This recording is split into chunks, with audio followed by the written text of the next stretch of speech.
Good afternoon. Today we'll be presenting a seminar on the topic osteomyelitis.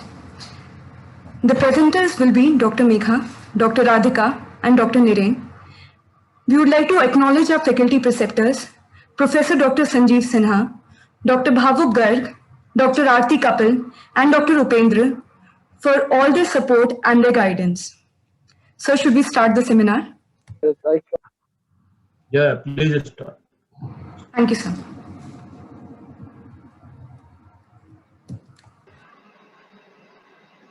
In today's seminar, we'll be covering the introduction, epidemiology classification, the newer concepts in pathogenesis, along with symptomatology and microbiology.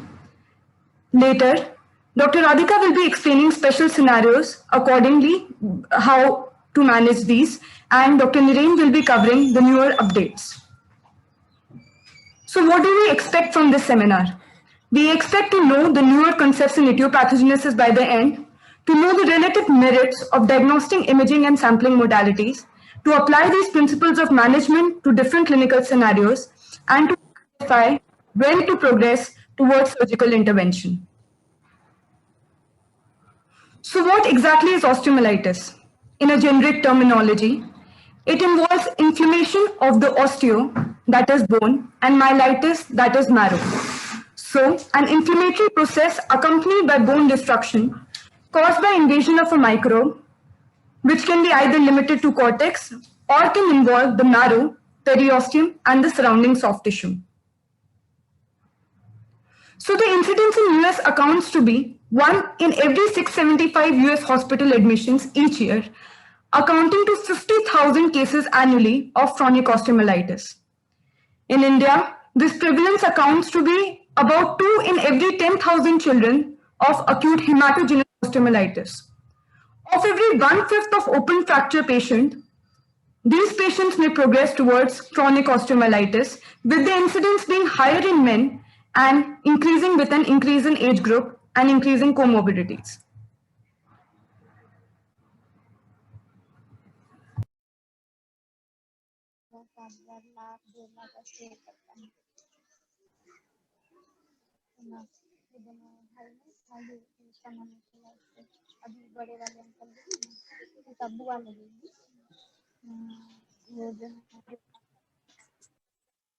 So understanding the importance of osteomyelitis, eradication of this infection is difficult to achieve.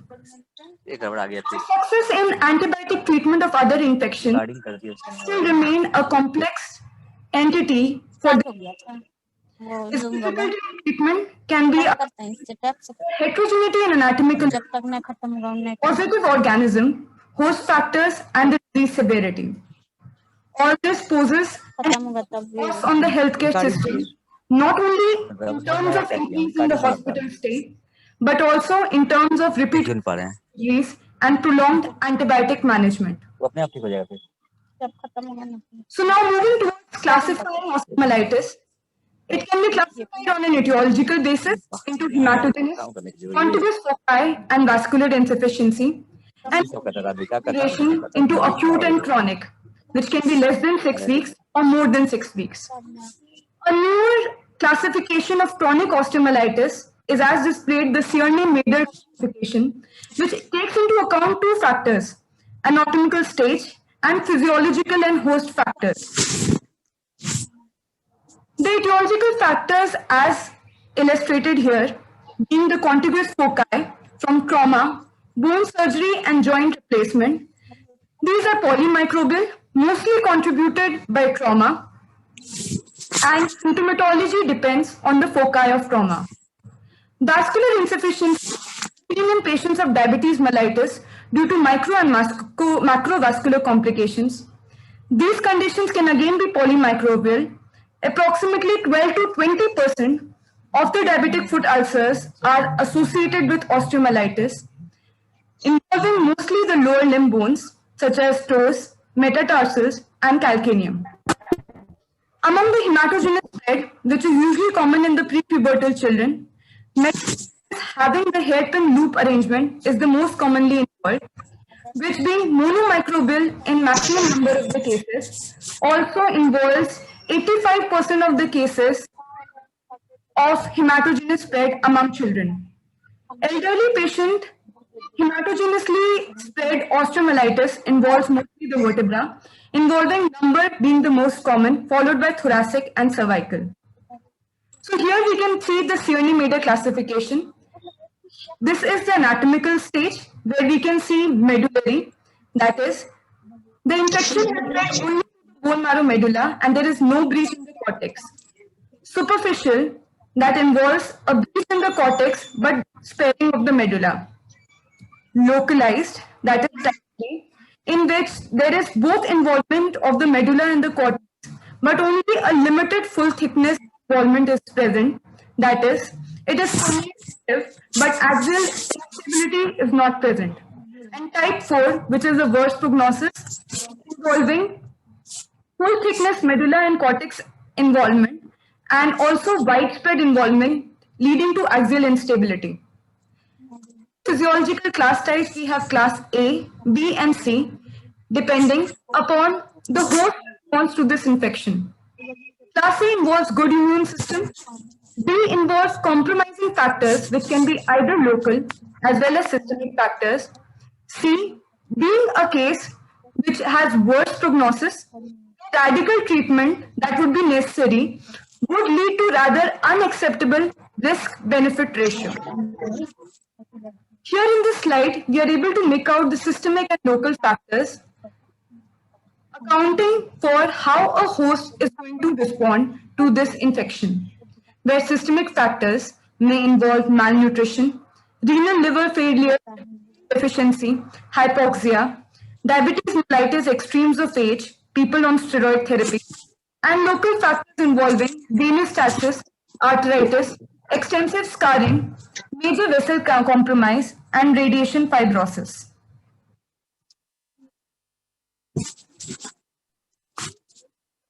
In the microbiological factors, we can see that 75% of is caused by Staphylococci itself.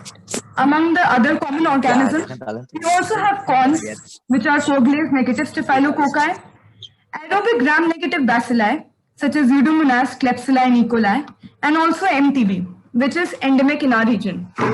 Among the rare organisms, we have Salmonella, anaerobic organisms, Bartonella brucella, and other NTM and fungal infections.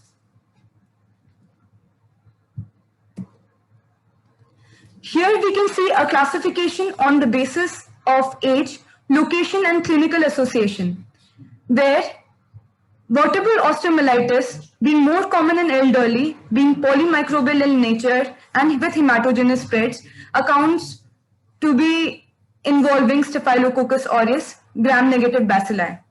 The other being prostatic joint infections, which also involves Coagulase negative Staphylococci and Staph aureus. Both post-traumatic and diabetic foot infection, being polymicrobial, also require anaerobic coverage in the treatment to be taken into consideration. Now, this is an important classification according to the clinical association. Here, the most important thing to remember is that the most common overall organism remains to be staph. Infants in less than 1 year, Streptococcus agalacti and E. coli also have to be considered. And among more than 1 year, Streptococcus pyogenes and Haemophilus influenza are the other organisms to be considered. In diabetic foot, as mentioned, anaerobic coverage has to be seen. Specific for sickle cell anemia is Salmonella, but still the most common remains to be staph, predominating among the other organisms. This is one of the literature review as a tertiary care hospital center, being a cross-sectional prospective study on bacteriological profile of chronic osteomyelitis with reference to antibiotic resistance. Among the 100 sample patients taken, 36% of the samples were contributed by Staph aureus, followed by Staphylococcus epidermidis. Among the resistant mechanism, 83% of the Staph aureus were found to be MRSA isolates. Here we can see a time trend in the etiology of prostatic joint infections, where in the last decade we can see an increase in the number of resistant organisms, which is indicated by red, Although the orange line here indicates those covered by methicillin-resistant Staph aureus, which are on a decrease, whereas the main resistant organism through this time trend has been contributed by the aerobic gram-negative bacilli. Now moving towards the pathogenesis of chronic and acute osteomyelitis. Acute osteomyelitis, like any other infection, involves an inflammatory response through which the infective emboli arises and spreads through the nutrient artery and vein, lodging in one of the core arterial branches. This inflammation leads to vascular compression and tissue necrosis, further leading to sequestrum formation, which is the necrotic dead bone lined by a cavity created by necrosis surrounded by the granulation tissue, followed by involucrum formation, and finally chronic osteomyelitis. So what is this involucrum and sequestrum? This involucrum is a piece of dead necrotic bone that is surrounded by a layer of granulation tissue. In response to this infective nidus, the body responds by creating a fibrotic reaction so as to wall off or localize this infection. This leads to involucrum formation, which in fact is the reactive new bone formation which occurs as a body's physiological response. As the infective focus builds up, to relieve this pressure, we have an opening called as the cloacae or the sinus tract, which forms the path of the least resistance. Both involucrum and sequestrum are considered pathognomic for chronic osteomyelitis. Now moving towards a case of a 35-year-old male coming with pain in the knee joint, we have the gross examination of the patient showing sinus tract formation as depicted in the image, beneath which would likely be a dead bone, that is the sequestrum. The X-ray showing feature of reactive bone formation as indicated. And also a lucency can be seen in the right image, which includes the necrotic bone. And below which we have an intraoperative image of this same patient undergoing sequestrectomy, which showing involucrum formation indicated by the arrow, inside which we have the granulation tissue. The sequestrum cannot be seen, as in this process of sequestrectomy, we've removed the sequestrum and the cement spacers would be put beneath it. In the histopathology, we can see in the acute inflammation a neutrophilic predominance as seen in many other infections, followed by chronic osteomyelitis, which is characterized by lymphocytes and plasma cells, along with marrow edema replacing fibrovascular network tissue, and osteoblastogenesis on the infarction edge represented by various osteoblast formation. So among the concepts of chronic osteomyelitis, the most important point to remember is that persistent low-grade infection after subsidence of the primary acute event can lead to chronic osteomyelitis, either due to inadequate eradication or due to repeated recrudescence. More commonly, this is seen with deep infected inoculated wound, either from external source or from a source in spatial proximity. So here we come to know that chronic osteomyelitis involves mostly spread through the contiguous foci in comparison to acute, where hematogenous spread seems to be the likely reason.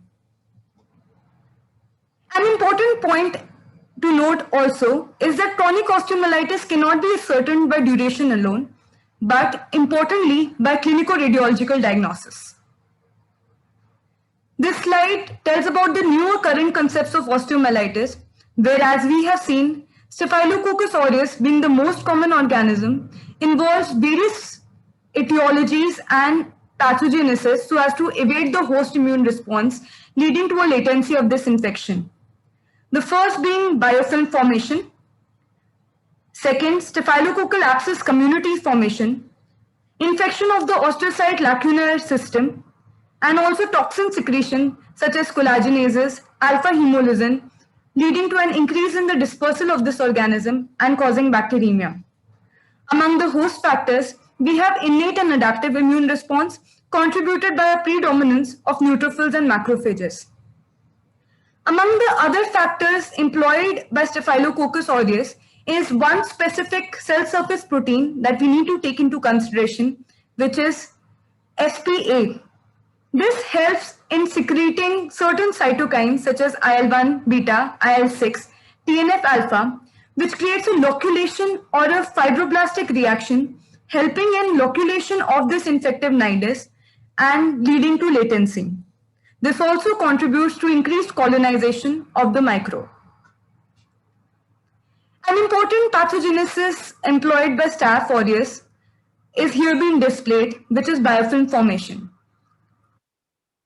As seen in this process, it involves attachment, accumulation and dispersal, where the bacteria attaches to the prosthetic joint or to the vascular surface, then leading to colonization or called as microcolony formation, where a pre-initial biofilm is formed and later the variants of which form a mature biofilm, causing a covering over this microcolony, leading later to dispersal and detachment, further causing bacteremia. Among the cell surface proteins, we also have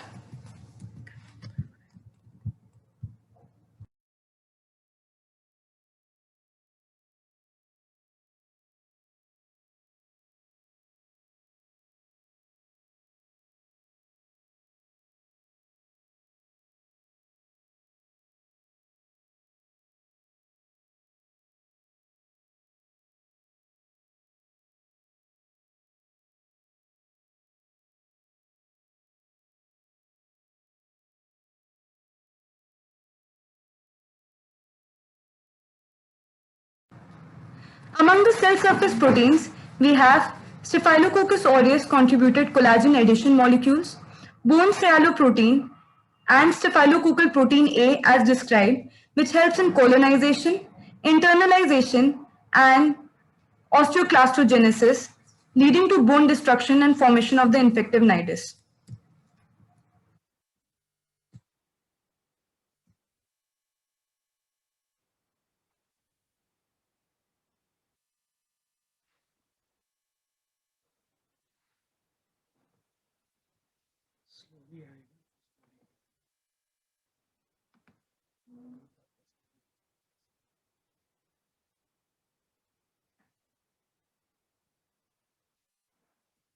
This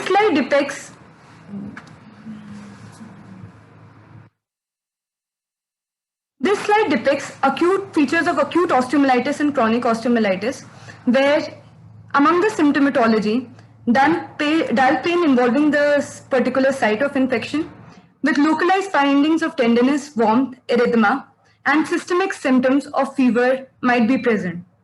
In chronic osteomyelitis, the important feature is intermittent flares of pain and swelling, a draining sinus tract, which is considered characteristic, and also sometimes we have intermittently draining sinus because of increased pressure of the exudate, followed by a decreased release after release of all the exudate, leading to an appearance of a lighthouse called as the lighthouse sign.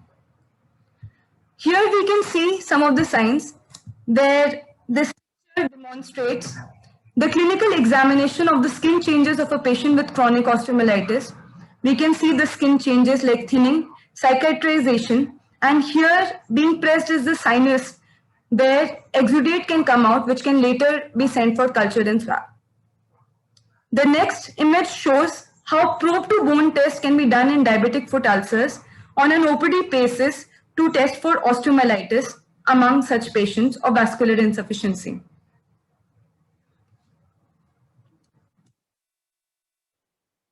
Another common condition is Brodie's abscess, which is a subacute form of osteomyelitis. Here, it is caused by low virulence microorganism with localized abscess. Sequestrum is absent in such condition, with metaphysis being the most common area involved. Surgical evacuation and curettage is considered the management choice. In X-ray, its characteristic finding is lucency surrounded by an area of sclerosis. And on MRI, the same finding is suggestive of a penumbra sign. Among the complications, as we already discussed, we have early and late complications. Early being septic arthritis, tenosynovitis, pyogenic abscess, subperiosteal abscess formation, and systemic infection leading to bacteremia and then sepsis. Late complication, the most common is chronic osteomyelitis, and other features such as pathological fracture, deformity, sinus tract formation, and amyloidosis can also be seen. Now I would like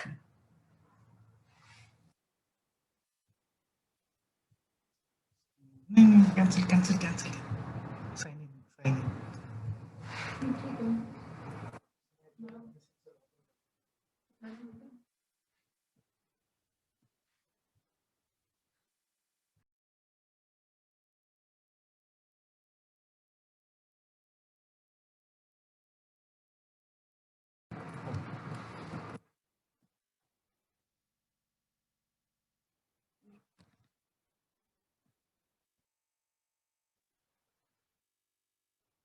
Now, this is a case scenario of a patient, a 14-year-old boy coming with sternoclavicular joint edema, bullseye sign on bone scintigraphy with features of nodular acne and palmoplantar pustulosis.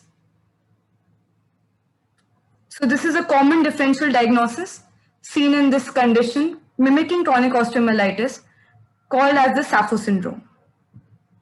Other differential diagnoses have been listed here, which can be metastatic bone disease, rheumatoid arthritis, gout, Charcot arthropathy, avascular necrosis of the bone, and bursitis. As we move towards the investigation, important is sampling. So, although superficial swab culture is an easy and useful method of starting treatment early, but deep samples continue to remain as the gold standard, as these swab cultures cannot correlate exactly with the causative organism. These samples have to be sent for the routine procedures, blood being sent for blood culture sensitivity, serology in case of rare organism, pus for all the infective organisms such as gram-stain, bacterial culture sensitivity, gene expert, AFB. Bone tissue can additionally be sent for KOH and fungal culture sensitivity and histopathology. Among the blood investigation, important thing to remember is that ESR and CRP, though being sensitive, are not specific and can only be used for treatment monitoring. Among the radiological investigation, we have ultrasonography, which is an excellent tool for aspirating infected fluid collections or abscesses.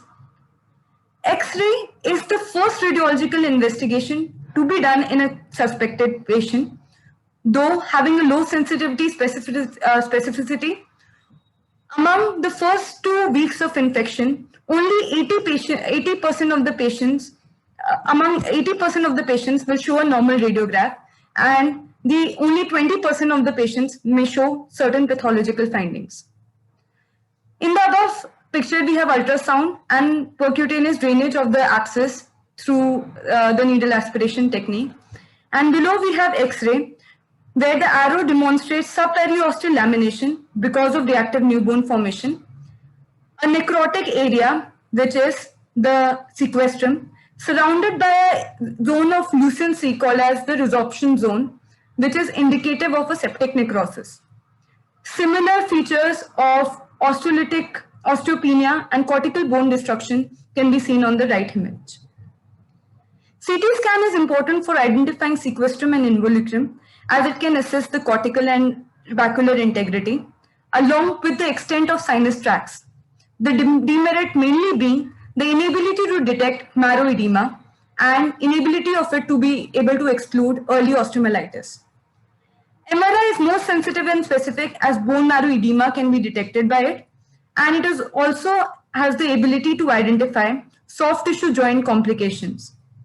Demerit being metallic implants and multifocal disease.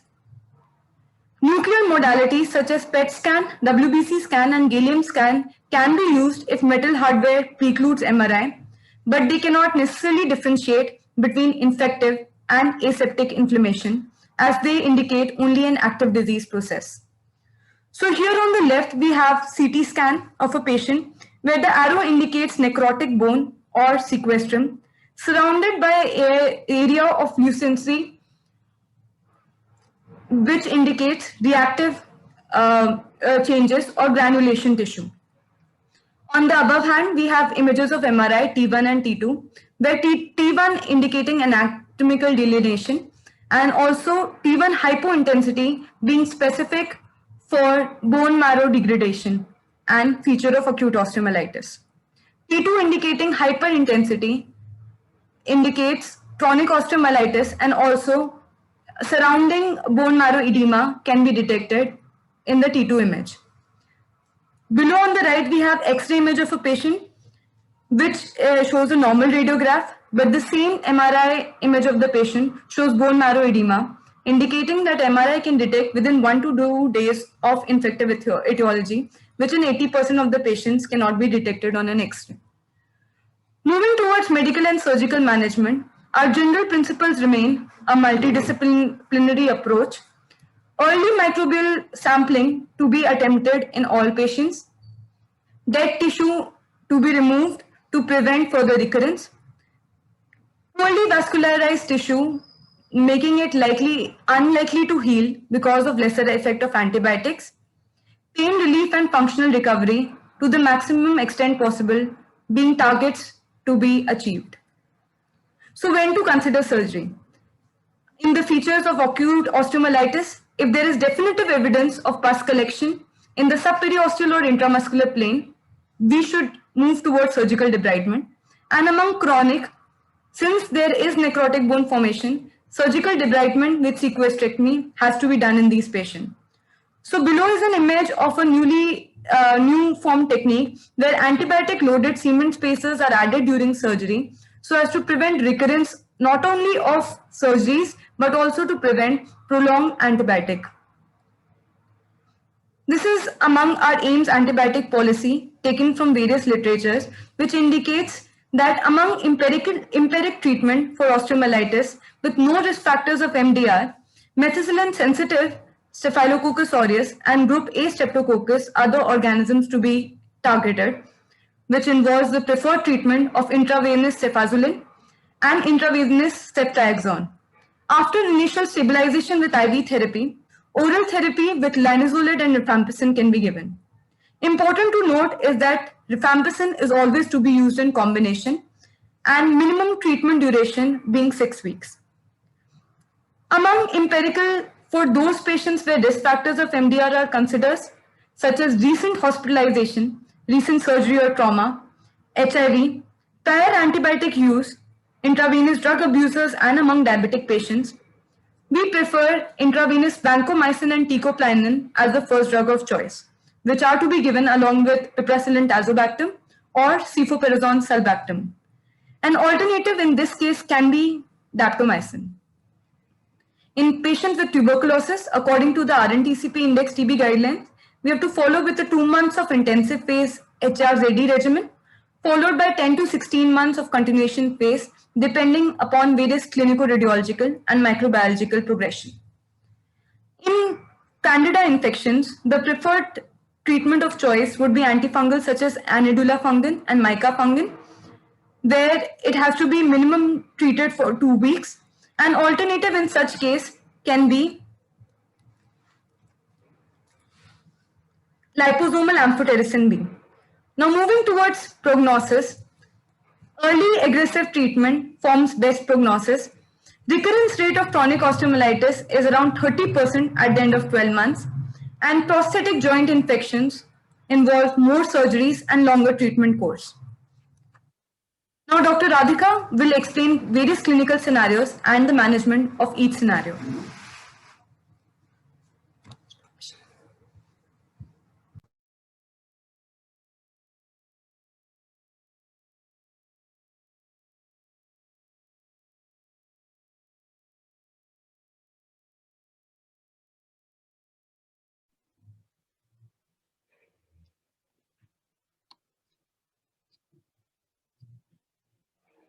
Thank you, Megha. Am I audible?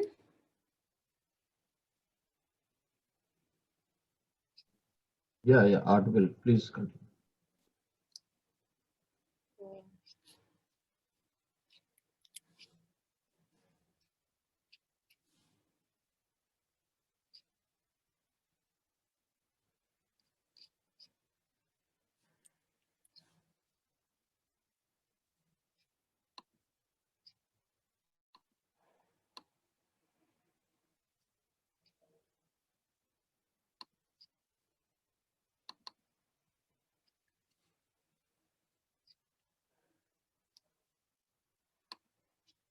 Okay, so I will be talking about skull-base osteomyelitis. Skull-base osteomyelitis, it is a complex and fatal condition.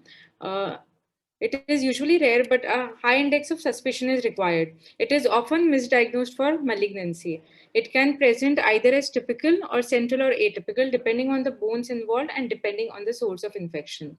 The most common source of infection is usually malignant otitis externa, followed by acute mastoiditis, suppurative otitis media, and sinusitis.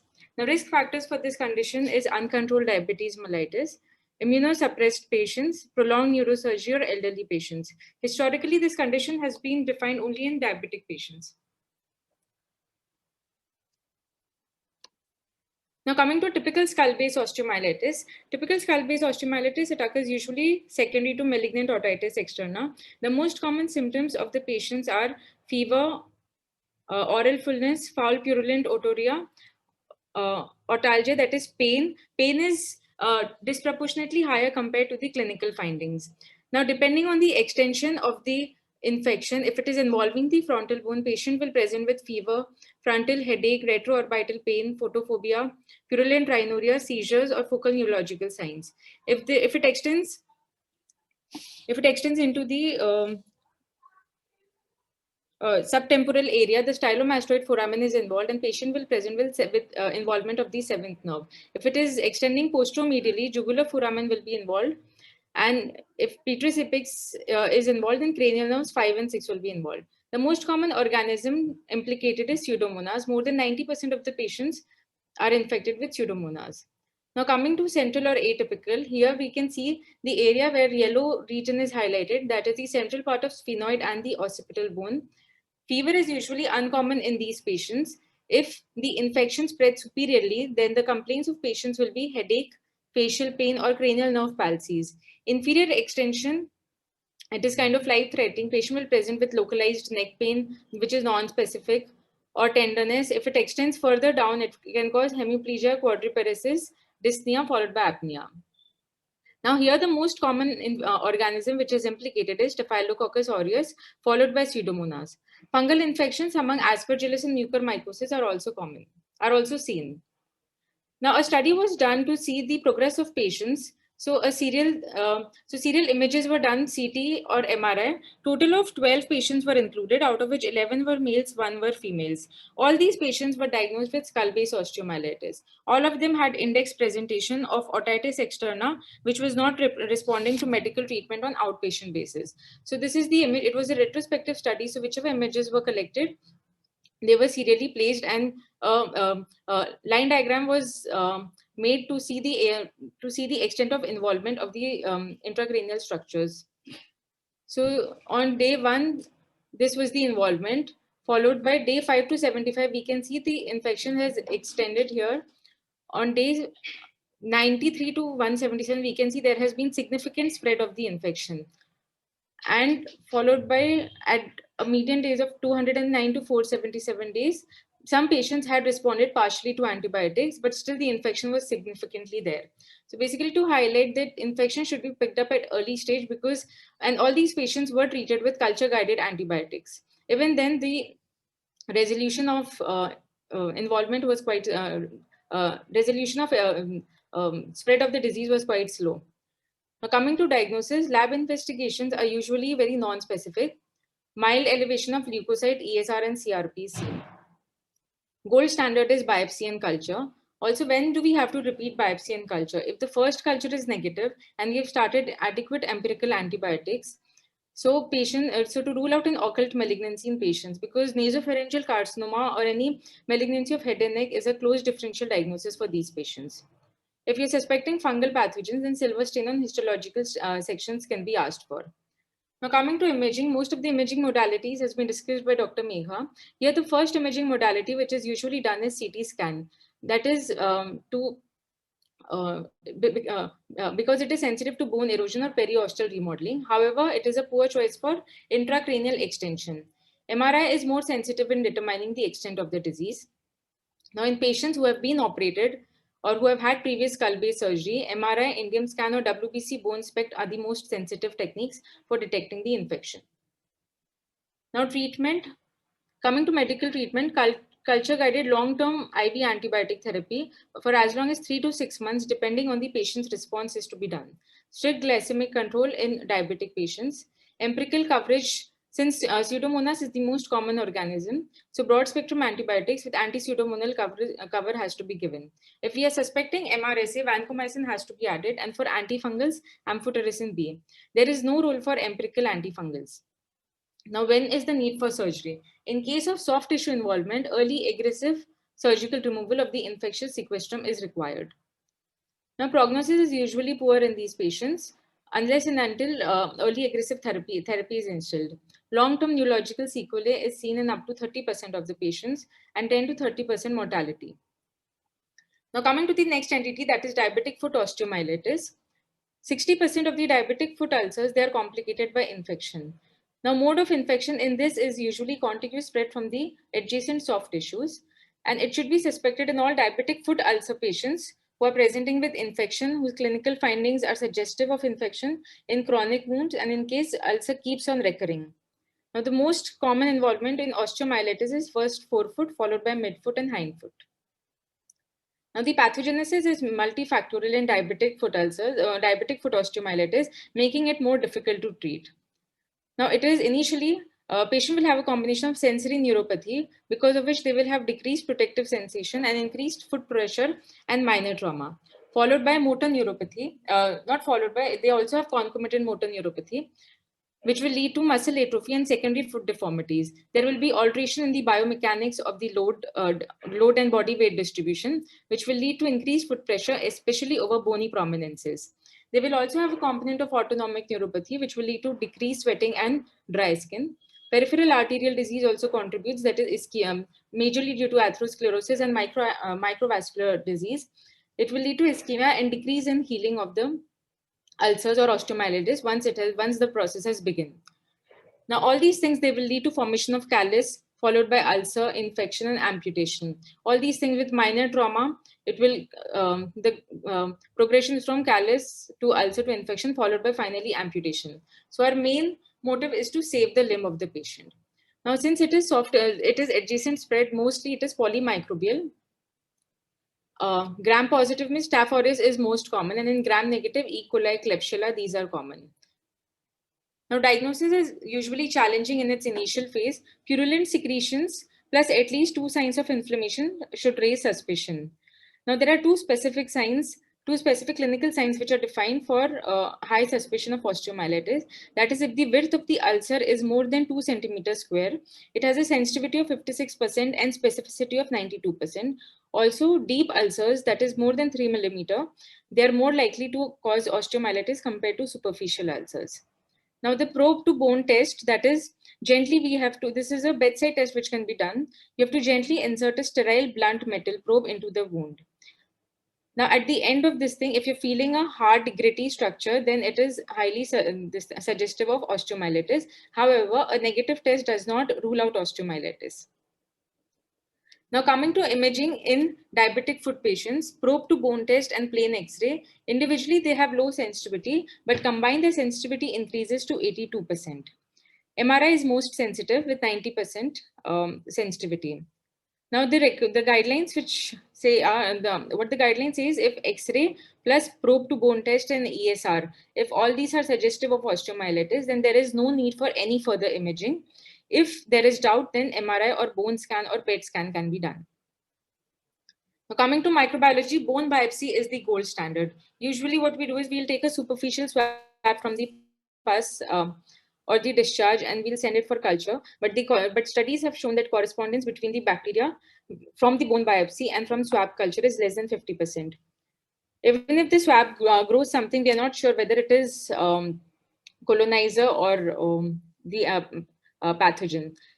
Also, when we are doing bone biopsy, it is important to send histology also. Many of our patients are already on antibiotics. So culture will determine the causative pathogen, but histology, it will be more sensitive if the patient is on antibiotic therapy and more specific if specimen contamination is a concern.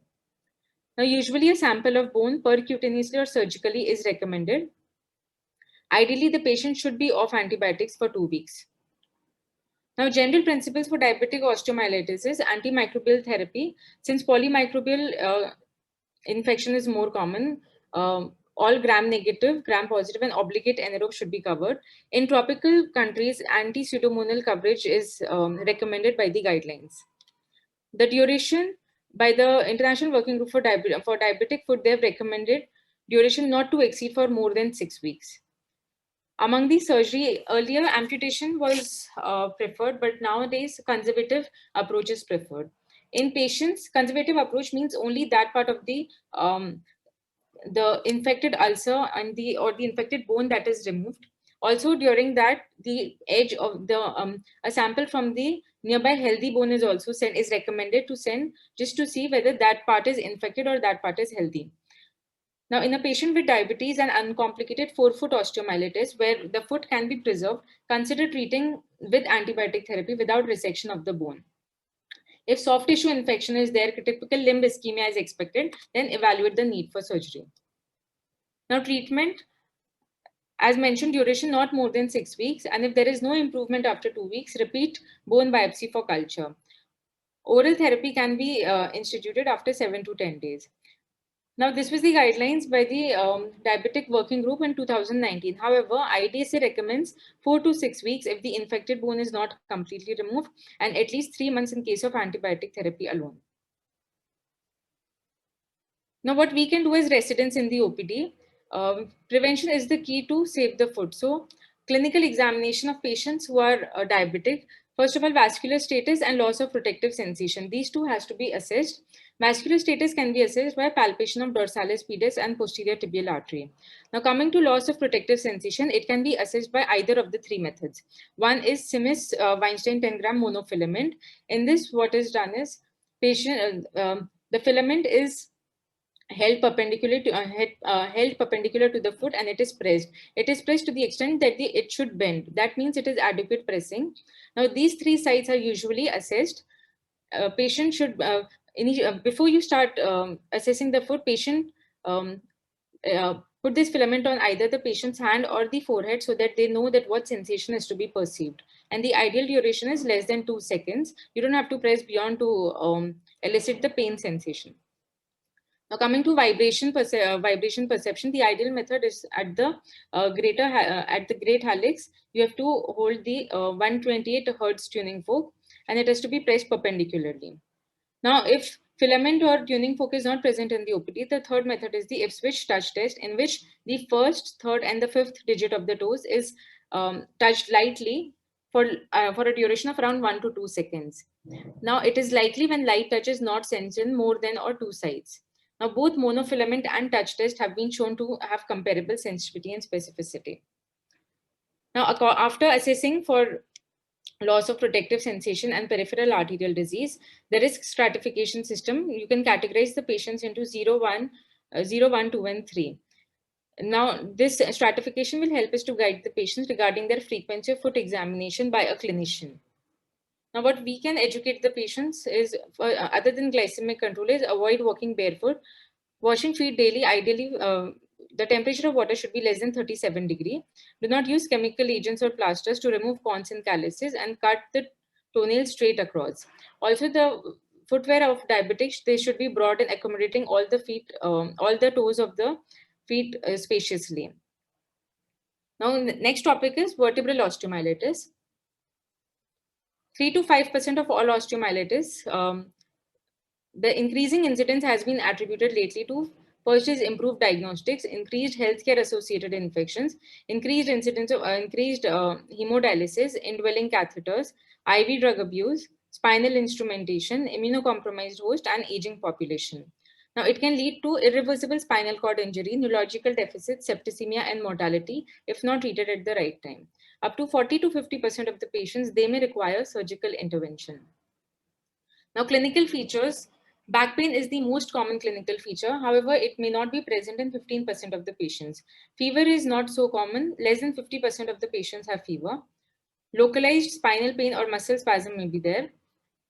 If patient is not treated at early stages, then radiculopathy, motor weakness, sensory changes, neurological deficit, mainly either due to mechanical compression or secondary vasculitis of the spinal cord vasculature can cause neurological deficit. If the etiology is tubercular, then spinal deformities may be seen in later stages. Now coming to imaging in vertebral osteomyelitis, plain radiographs, they're usually normal till 3 weeks. MRI spine, it should be performed in all patients in whom native vertebral osteomyelitis is suspected. Now CT scan, the severity of bone destruction and fixation planning for surgery. Before that CT scan is, CT scan is required. If MRI cannot be performed, then PET CT is recommended. Now coming to diagnosis, they will have CBC is not of much value. TLC is elevated in around less than 50% of the patients. Regarding cultures, bacterial blood cultures of two sets, both aerobic and anaerobic should be sent, and baseline ESR and CRP. Blood cultures and serological tests in endemic countries, that is for brucella, should be sent, and fungal blood cultures in whom high suspicion of fungal osteomyelitis is there.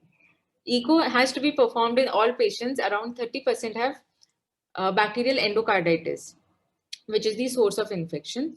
So if echo is positive for infective endocarditis, then the need for image-guided aspiration biopsy is not there.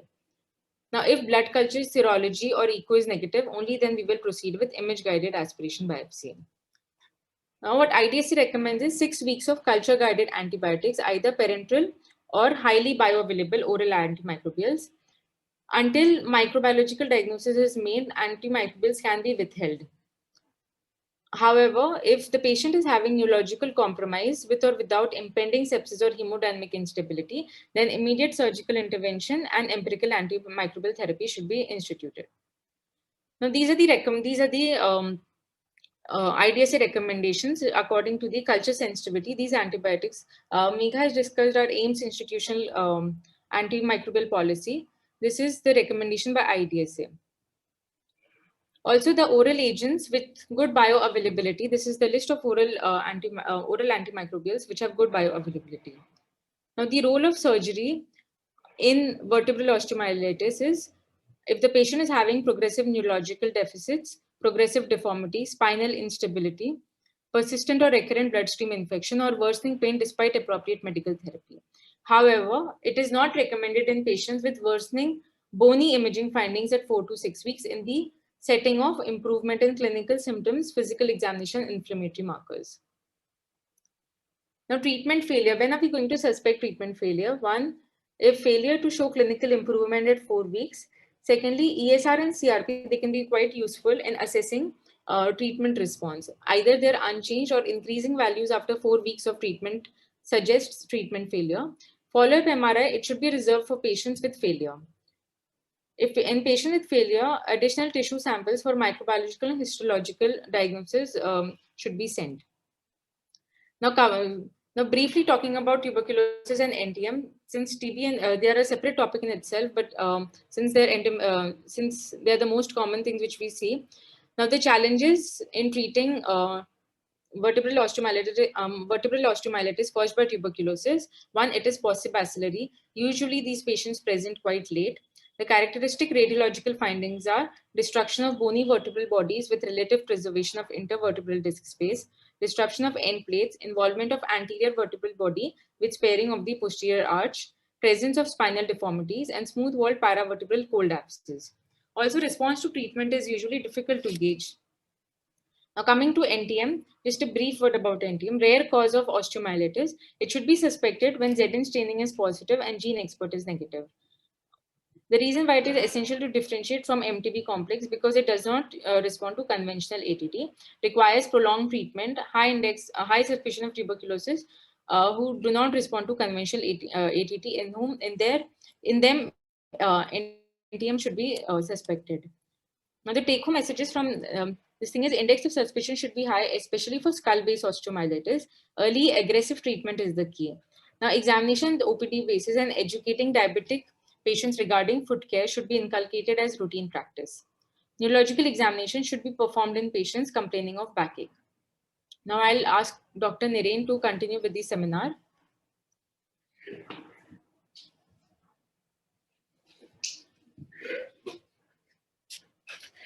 Thank you, Radhika, for telling about the different special scenarios when it comes to osteomyelitis.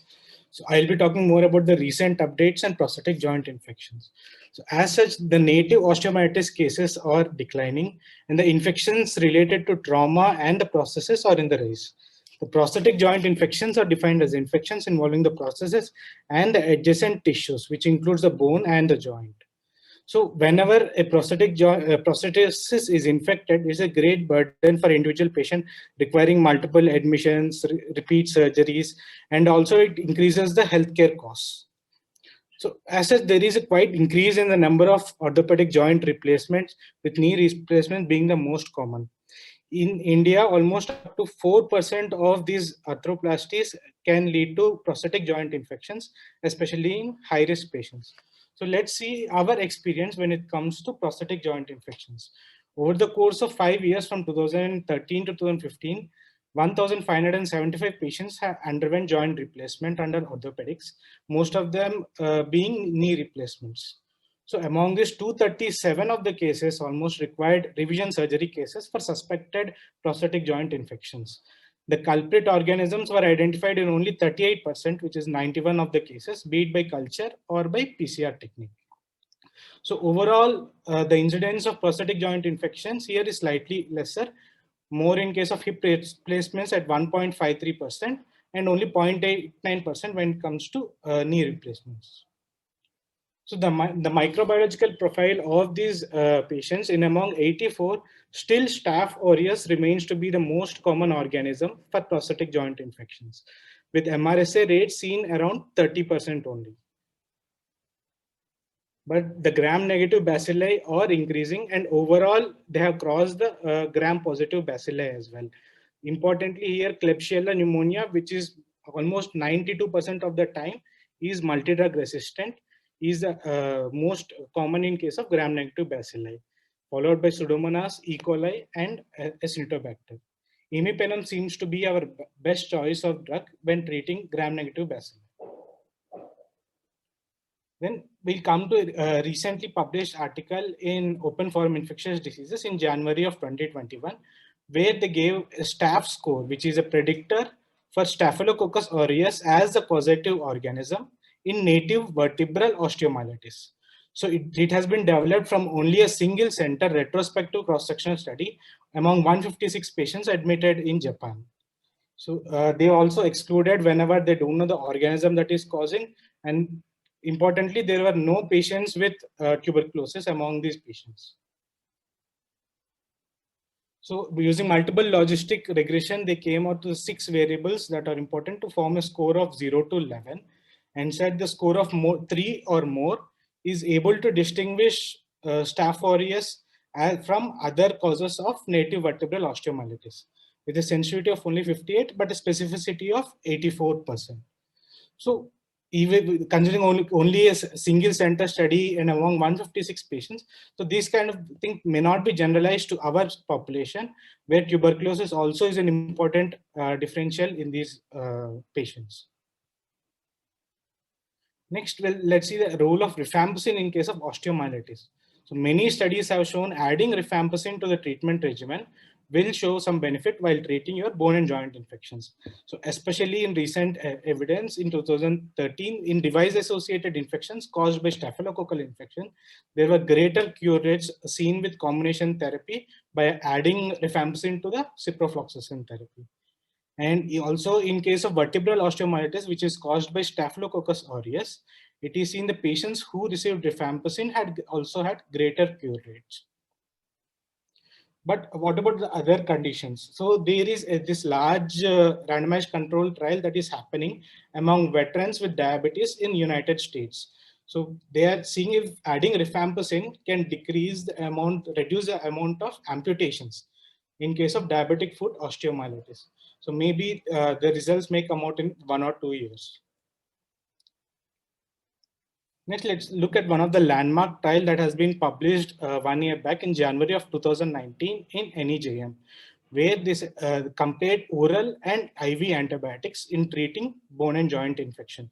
There's a large RCT done in European and US patients in multi-centers, including 1,054 patients of osteomyelitis that are given randomized into oral and parenteral therapy. they done a worst case scenario analysis, which means among the patients who are lost to follow up, they have assumed that all the patients who are on oral therapy have failed and all the patients on parenteral therapy had a success with treatment. So even with that, they said after 1 year of follow-up, there is no difference in the treatment failures among the patients who received oral or IV antibiotics. So this changes our paradigm. Osteomyelitis can be treated even by oral agents. But let's look deeply what are the strengths and what are the exclusion criteria here. So the strengths is definitely, it is a more realistic design, a pragmatic design, and included large proportion of patients with prosthetic joint infections as well. The important exclusion criteria is they removed anyone who had a positive blood culture with Staphylococcus aureus. And this was done before the POET trial even was attempted. And also specifically, they when they could not have a proper oral antibiotics, so obviously they could not shift to an oral regimen. So all of these were excluded. This seems likely most of the cases in our infections. And also this was done in a multidisciplinary setup in OPAT clinics around the field, where these patients are regularly followed up. And among these patients, among the oral antibiotic group, 20% of them on follow-up had to be shifted to parenteral therapy. So it is also important to follow up even if they are on oral therapy. Next, coming to the duration of antibiotics. So it's always been a thing how many duration regarding the duration of antibiotics in osteomyelitis, because the severity is quite varied. It depends on your clinical, microbiological, your radiological, all these features come into play. But as of now, especially in case of pyogenic vertebral osteomyelitis and diabetic foot osteomyelitis, 6 weeks of is seen to be effective, as equal effective as 12 weeks, especially where surgery is not indicated. So coming to the end, from what we learned from the osteomyelitis seminar is that early bone sampling should be required, especially now that there is rise of MDR gram-negative bacilli and which are quite difficult to treat. And always promptly identifying where your antibiotics don't work and where surgical management will be your first choice of treatment is important. And early suspicion, especially in case of the special considerations where Radhika has told, high index of suspicion, early diagnosis and intervention will be the key to have better outcomes in these patients. And the exciting new prospects that have to be seen and validated in our setups will be the use of oral antibiotics, shorter duration therapies, and also combination therapies which can further shorten the duration.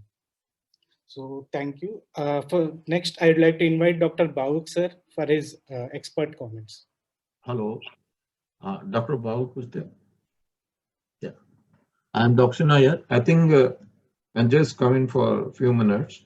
I think Megha, Radhika and Nara have done good job, and they have included most of the things related to osteomyelitis. And they have, Radhika have done she have presented very well regarding diabetic foot. This type of patient we see in our ward also.